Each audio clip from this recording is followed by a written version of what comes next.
आज है 18 अक्टूबर 2023 दिन बुधवार। Welcome back to clean news UP. चलिए देखते हैं उत्तर प्रदेश की 25 फटाफट बड़ी खबरों को। इससे पहले आप न्यूज को कहां से देख रहे हैं हमें कमेंट पे बताना बिल्कुल ना भूलें। साथ ही हमारे फेसबुक पेज को भी फॉलो करें। फेसबुक पेज का लिंक डिस्क्रिप्शन में दिया गया है।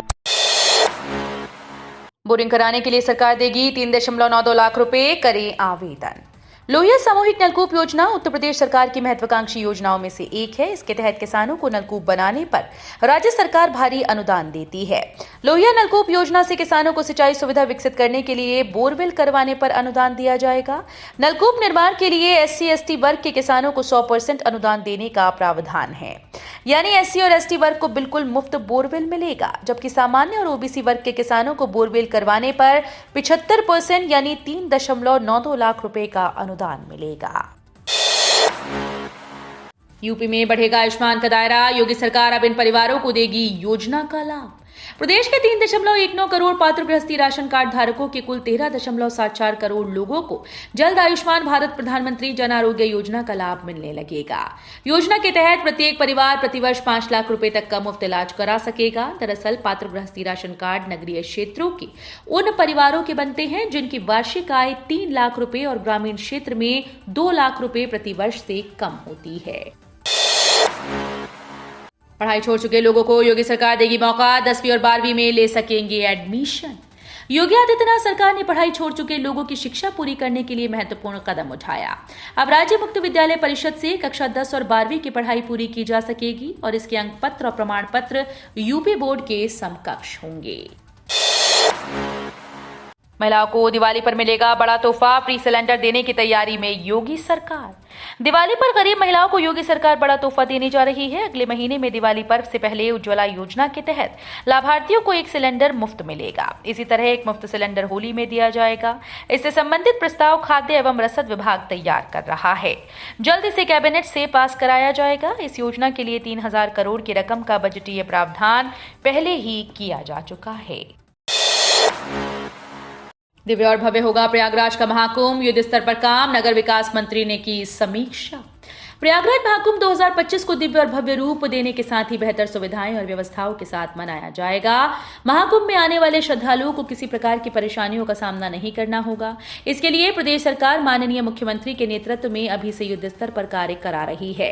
सड़क, पुल, बिजली, मेला क्षेत्र के विस्तारीकरण, व्यवस्थापन के 2,000 करोड़ से अधिक के प्रोजेक्ट धरातल पर आ चुके हैं। पराली जलाएं नहीं, 330 रुपए क्विंटल बेचकर कमाएं रुपए। धान की कमाई के बाद उसके बचे अवशेष में कुछ किसान आग लगा देते हैं। शासन ने इस पर पूर्णतः रोक लगाने के लिए जिला प्रशासन को निर्देश दिया। साथ ही पराली जलाने वालों पर जुर्माना लगाने की बात कही। बदायूं जिले में केस पराली जलाने का सामने आया था, वो भी संभल जिले के किसान का था। प्रशासन के अनुसार HPCL प्लांट को पराली बेचकर किसान अपनी आय में बढ़ोतरी कर सकते हैं। किसान अपनी पराली को बेच सकते हैं। HPCL प्लांट द्वारा 330 रुपए प्रति क्विंटल के हिसाब से पराली की खरीदारी की जा रही है। यूपी के परिषदीय स्कूल के अध्यापकों का होगा ग्रुप इंश्योरेंस। बेसिक शिक्षा विभाग ने परिषदीय विद्यालयों में तैनात शिक्षकों की भारतीय जीवन बीमा निगम से ग्रुप इंश्योरेंस कराने के लिए नया प्रस्ताव भेजा, क्योंकि 1 अप्रैल 2014 के बाद तैनात शिक्षकों व शिक्षणेतर कर्मचारियों को सामूहिक बीमा का लाभ नहीं मिल पा रहा। बेसिक शिक्षा परिषद के सचिव प्रताप सिंह बघेल की ओर से शासन को भेजे प्रस्ताव में कहा गया कि पहले के ग्रुप इंश्योरेंस के तहत सिर्फ मृत्यु जोखिम का प्रावधान है, बचत का नहीं। टिकैत बोले महापंचायत में होगा आर पार की लड़ाई का ऐलान, कहा पुलिस वाले खुद को समझ रहे मोदी योगी। भारतीय किसान यूनियन के राष्ट्रीय अध्यक्ष चौधरी नरेश टिकैत ने कहा कि भाजपा सरकार को बनाने में किसानों ने सहयोग किया था, लेकिन सरकार किसानों की अपेक्षाओं पर खरी नहीं उतर रही। उत्तर प्रदेश में इनका झंडा भी नहीं दिखेगा। पुलिस विभाग, बिजली, चकबंदी, वन विभाग किसानों के पीछे लगा रखे हैं। 23 अक्टूबर को महापंचायत में आर पार की लड़ाई का ऐलान होगा। उन्होंने कहा कि किसान तैयारी के साथ आए। 23 करोड़ की लागत से बनेगा शौर्य संग्रहालय, सीएम योगी 21 अक्टूबर को करेंगे शिलान्यास। राजधानी लखनऊ में गोमती नदी के किनारे पुलिस मुख्यालय के समीप लगभग 23 करोड़ रुपए की लागत से नौसेना के शौर्य संग्रहालय की स्थापना की जाएगी। मुख्यमंत्री योगी आदित्यनाथ 21 अक्टूबर को इसका शिलान्यास करेंगे। इस अवसर पर वाइस एडमिरल समेत शासन प्रशासन के उच्चाधिकारी मौजूद रहेंगे। यूपी में स्टेनोग्राफर पदों पर भर्ती शुरू। उत्तर प्रदेश अधीनस्थ सेवा चयन आयोग की तरफ से स्टेनोग्राफर पदों पर भर्ती की प्रक्रिया 17 अक्टूबर 2023 से शुरू हो चुकी है। सरकारी नौकरी की तैयारी कर रहे युवाओं के लिए अच्छा अवसर है। अगर आप इन रिक्तियों के लिए आवेदन करना चाहते हैं तो आयोग की आधिकारिक वेबसाइट upsssc.gov.in पर जाकर ऑनलाइन आवेदन करना होगा। आवेदन करने की आखिरी तारीख 6 नवंबर 2023 तक है। शिक्षक कर्मचारियों को मिलेगा तबादले का लाभ। उत्तर प्रदेश में शिक्षकों को एक बार फिर से तबादले का लाभ मिलेगा। परिषदीय स्कूल्स में अंतः जनपदीय तबादले की तैयारियां शुरू हो गई। 75 जिलों से ऑनलाइन आवेदन लेने और सत्यापन करने के बाद अब परिषद की ओर से शासन को प्रस्ताव भेजा गया है। 10 करोड़ बजट, 1.38 लाख छात्रों को वजीफे का इंतजार। उत्तर प्रदेश में संचालित राजकीय शासकीय सहायता प्राप्त और स्ववित्त पोषित संस्कृत माध्यमिक विद्यालयों और महाविद्यालयों में देववाणी का अध्ययन कर रहे विद्यार्थियों को आधा सत्र बीतने के बावजूद छात्रवृत्ति नहीं मिल सकी। प्रदेश सरकार ने तकरीबन 1.38 लाख विद्यार्थियों की छात्रवृत्ति के लिए फरवरी में प्रस्तुत बजट में 10 करोड़ रुपए का प्रावधान भी किया था, लेकिन न तो अब तक शासनादेश जारी हो सका और न ही ये तय हो सका कि किस कक्षा के विद्यार्थी को कितनी राशि प्रदान की जाएगी। बेकार प्लास्टिक से बनेगी इंटरलॉकिंग ईंटें। वाराणसी में लगेगा प्रदेश का पहला प्लांट।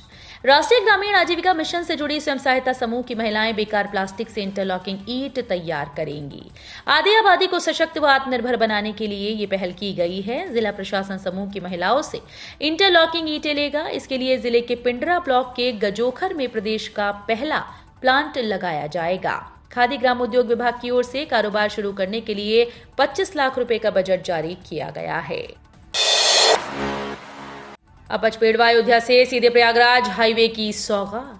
जल्द ही जिले के लोगों का संगम नगरी प्रयागराज तक का सफर सुगम व आसान बनेगा। इसके लिए चंदनपुर से शुरू होने वाले अन्य जिला मार्ग को हाईवे में तब्दील किया जाएगा। इससे क्षेत्रीय लोगों को पचपेड़वा अयोध्या से सीधे प्रयागराज तक पहुंचने की सौगात मिलेगी। केंद्रीय सड़क व परिवहन मंत्री नितिन गडकरी ने इस संबंध में श्रावस्ती सांसद राम शिरोमणि वर्मा की तरफ से भेजे गए प्रस्ताव को मंजूरी देते हुए इसका सर्वे शुरू किए जाने का निर्देश भी दिया। 5 साल से नहीं निकला सिपाही भर्ती का विज्ञापन, आयु सीमा में छूट की मांग। उत्तर प्रदेश पुलिस भर्ती एवं प्रोन्नति बोर्ड की ओर से आयोजित पुलिस सिपाही भर्ती 2023 में प्रतियोगी छात्रों ने आयु सीमा में छूट देने की मांग की। आरक्षी अभ्यर्थियों का कहना है कि सुप्रीम कोर्ट ने अपने कई निर्णय में कोविड-19 से प्रभावित छात्रों को लाभ दिया। 2018 के बाद आरक्षी भर्ती का विज्ञापन नहीं निकला। अब अभ्यर्थी ओवर एज हो चुके हैं। अभ्यर्थियों ने आजाद पार्क में बैठक की। मुख्यमंत्री से उन्होंने आयु सीमा में 5 साल तक की छूट देने की गुहार लगाई। नारी सुरक्षा में सेंधमारी की तो पाताल से ढूंढ लाएंगे, सीएम योगी की चेतावनी। मुख्यमंत्री योगी आदित्यनाथ ने मंगलवार को बुलंदशहर के ट्रांसपोर्ट नगर में महिला सम्मेलन को संबोधित किया। इस दौरान छेड़खानी या महिलाओं के साथ अन्य अपराध करने वालों को चेताते हुए कहा कि नारी सुरक्षा में सेंधमारी करने वालों को पाताल से भी ढूंढ लाएंगे। नारी सुरक्षा है तो रामराज है। रामराज की स्थापना की शुरुआत हो गई है। नारी शक्ति वंदन अधिनियम पास कर प्रधानमंत्री नरेंद्र मोदी ने महिलाओं का सम्मान और गरिमा बढ़ाई है। इसके लिए आदि आबादी की ओर से प्रधानमंत्री का आभार व्यक्त करने बुलंदशहर आए हैं। गोबर से लाखों का कारोबार करना है तो लगाए बायो सीएनजी प्लांट, सरकार भी करती है मदद। बायो सीएनजी की मांग दिन प्रतिदिन बढ़ती जा रही है। जो लोग इस कारोबार से जुड़े हैं वो बायो सीएनजी की सप्लाई सिलेंडर में भरकर करते हैं। ये अपने घरों में सप्लाई होने वाले एलपीजी सिलेंडर जैसा ही है। यही नहीं, बायो सीएनजी बनाने के बाद जो गोबर बचता है वो बेहतरीन खाद का काम करता है।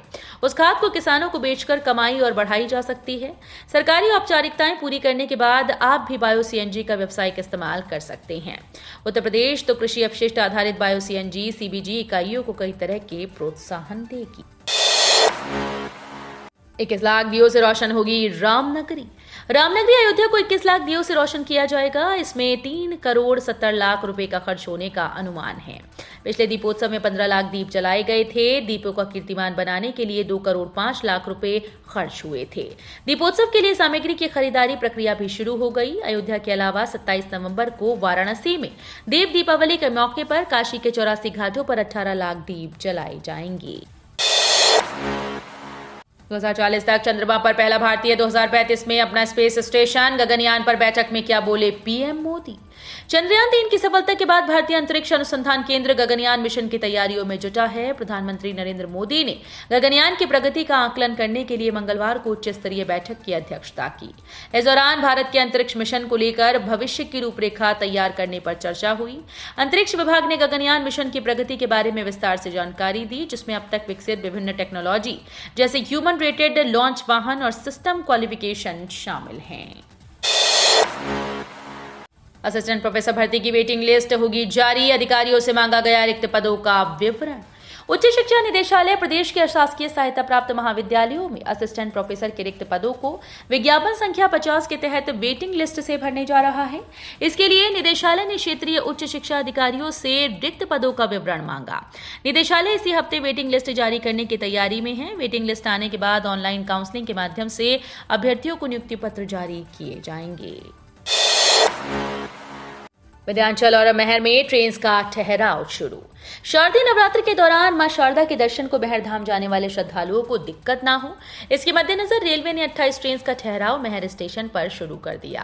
प्रयागराज जंक्शन और प्रयागराज छिपकी से मुंबई रूट की 16 जोड़ी ट्रेन का ठहराव महर रेलवे स्टेशन पर शुरू हो गया है। विंध्याचल से भी 11 जोड़ी अतिरिक्त ट्रेन का ठहराव शुरू हो गया। किसानों के लिए महत्वपूर्ण खबर है कि दिवाली से पहले किसानों के खाते में अगली किस्त के 2-2 हजार रुपए भेजे जा सकते हैं। इसको लेकर कृषि मंत्रालय ने तैयारियां शुरू कर दी।